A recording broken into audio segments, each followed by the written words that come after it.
lii alak pénc gis ngeen responsabilité kilifa yonent benn wax la ñu ko wax xaarul àjjuma ci saa si mu def ci xutba yee ci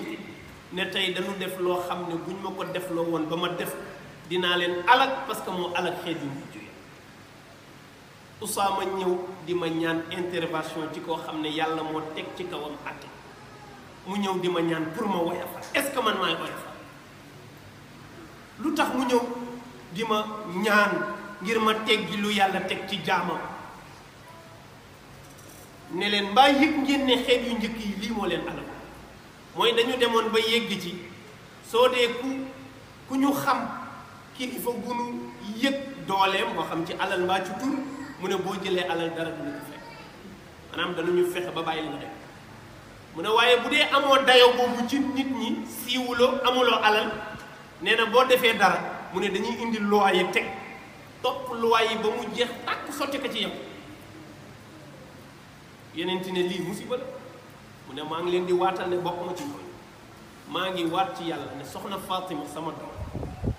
su doon ne tey moo nekk palaasu ndaw si moo jël du ma daggulu loxo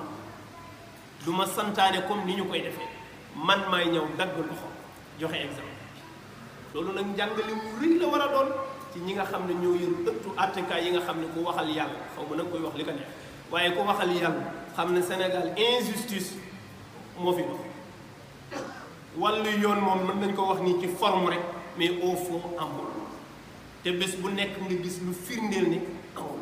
mais loolu musiba la non seulement baaxul ci réew waaye dafa baaxul ci ñoom sax seen digganteeg yàlla sa wéetaayu bàmmeel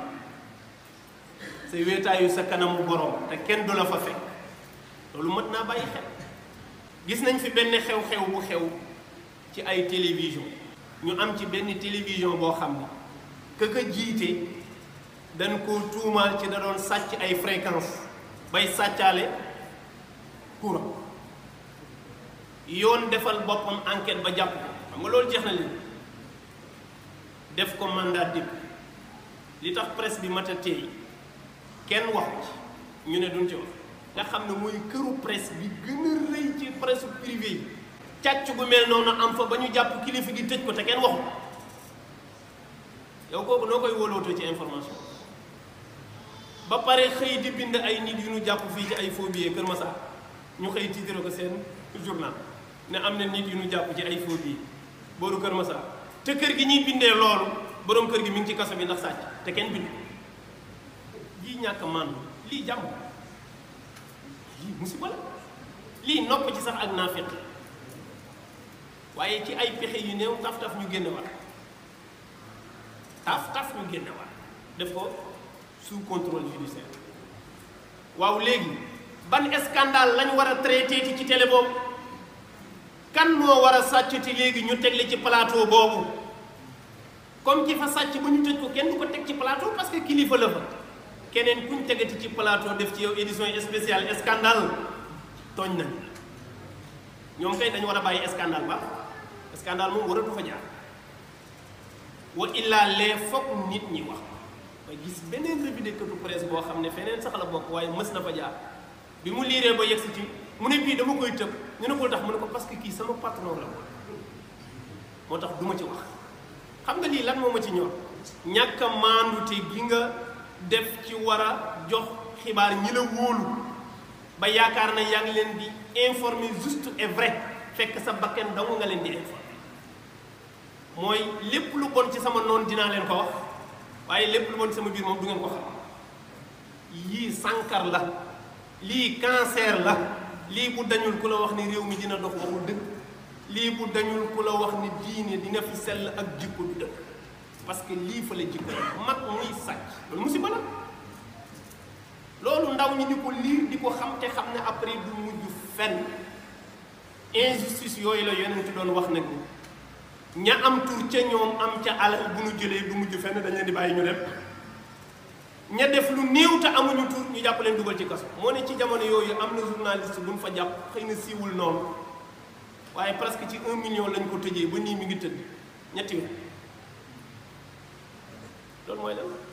parce que kii am na tur papa ministre conseil la moo tax kenn topp ko kenn nag du ministre conseil waaye souvent dafay naqarlu injustice bi am ci réew mi ñu ne waaw xaare kii mu tëjaale gémmiñam benn yoon waaye loolu fii lay yem ci àddina du continuer loolu nag ñi nga xam ne ñoo yor ëttu àttekaay yi ñoom ñi ngi xaw nanu jëlal seen bopp seeni responsabilité bu dee politicien moo leen di influencer bu dee borom alal bu dee ku siiw la na leen leer ne kooku du leen wéttale seen bàmmeel na leen leer ne bu leen leere ne kenn du la wéttale sa bàmmeel ku dul yow fa wallahi alladi laa ilaha illa hu lan yadxula maa alqaadi qabrahu ahadu ahibaihi walan yaqifa maa alqaadi bayna yaday rabbi ahadu aqribaihi wa asdiqaihi mu ne maa ngi leen di waatal ci yàlla juge bu ci jëlul sa responsabilité jaar ci dëgg waxuma àllaaxira mais sa bàmmeel benn soppi benn xarit benn ku la yilif du la fa wéttale te sa kanamu yàlla booy lay sa xarit sa soppe sa jegeñaale kenn du ñëw juge Samba Sall yal na ko yàlla yërëm doy na ci exemple Sénégal ñëpp xamoon nañ ko boo ne tribunal rek ñëpp dañ mu génn àddina njabootam toog lu mat weer ñaari weer génn di ñaxtu ne ñi ko gënoon a jege nekkoon ay complice am nekkoon ay kilifaam daan liggéey ak ñoom taxawuñ sax ci bàmmeel ci kaw nii rek de waxuñ sax dugg ci biir taxawuñ ci bàmmeel procureur bi ko yóbbu ba këram xaarul sax ñu rob ko ca saa sa la waññeek fekkewul rob bi te yóbbu ko ba këram ku nekkoon sa complice ngeen di liggéey di échangeante amoo dayoo xaar ko sax ñu dugal ko biir suuf yow kii mën na laa influence def loolu loo xam ne sa bàmmeel bi nga wéet ko tey mu nga tëdd ci bàmmeel la wéet yàlla rek a xam waaye loolu boo ko nattee dana leen tiital war leen a xalaat loo ñiinu séqal ak kan war a séqal ëllëg muy sunu borom mat na bàyyi xel de kenn du wéttali nit ci bàmmeelam kon du alal du leneen lu war a tax nga jël ay décision xam ne satisfaire benn doomu aadama